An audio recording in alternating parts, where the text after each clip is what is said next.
If you use Microsoft Edge and notice a tab freezing, a page slowing down, or your browser suddenly using too much memory, the Browser Task Manager can help you find out exactly what is going on. In this video, I'm going to show you how to use Browser Task Manager in Microsoft Edge in the fastest and easiest way possible. This is a really useful feature because it lets you see which tabs, extensions, or browser processes are using the most resources, so you can close the problem item and get Edge running smoothly again. If this tutorial helps you out, make sure to hit the like button and subscribe for more simple tech guides like this.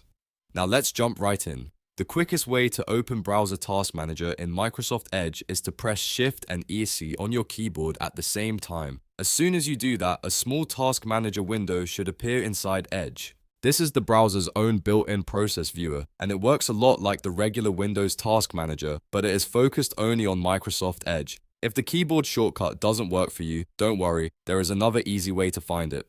First, look to the top right corner of Microsoft Edge and click the three dots, also known as the More menu. This opens the main browser menu where Edge stores a lot of helpful tools and settings. From that menu, hover over or click More Tools. A submenu will appear, and in that submenu, you should see Browser Task Manager. Click it, and the Task Manager window will open immediately. Once Browser Task Manager is open, you will see a list of the tabs, extensions, and browser processes currently running in Edge.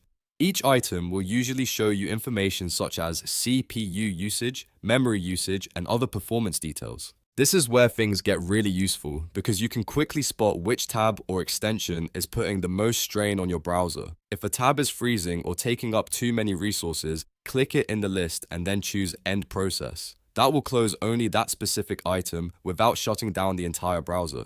This can be especially helpful if one website is stuck loading, playing too much media, or causing Edge to lag. You can also use Browser Task Manager to check whether an extension is the cause of a slowdown. If you notice a specific extension using a lot of memory or CPU, ending that process can help you test whether it is the source of the issue. If Edge starts behaving normally after closing it, you'll know that extension may need to be disabled or removed later. Another great thing about this tool is that it gives you a clearer picture of how your browser is performing in real time. Instead of guessing which tab is causing the problem, you can actually see the resource usage for each one. That makes troubleshooting much faster and much easier, especially if you keep a lot of tabs open at once. So remember, if you ever need to open Browser Task Manager in Microsoft Edge, just use Shift plus Escape for the shortcut, or go to the three dots menu, select More Tools, and then click Browser Task Manager. It only takes a few seconds and it can save you a lot of frustration when Edge is running slowly. If you found this video useful, please give it a like and subscribe to the channel for more Microsoft Edge tips, browser tricks, and easy step-by-step tutorials. Thanks for watching, and I'll see you in the next one.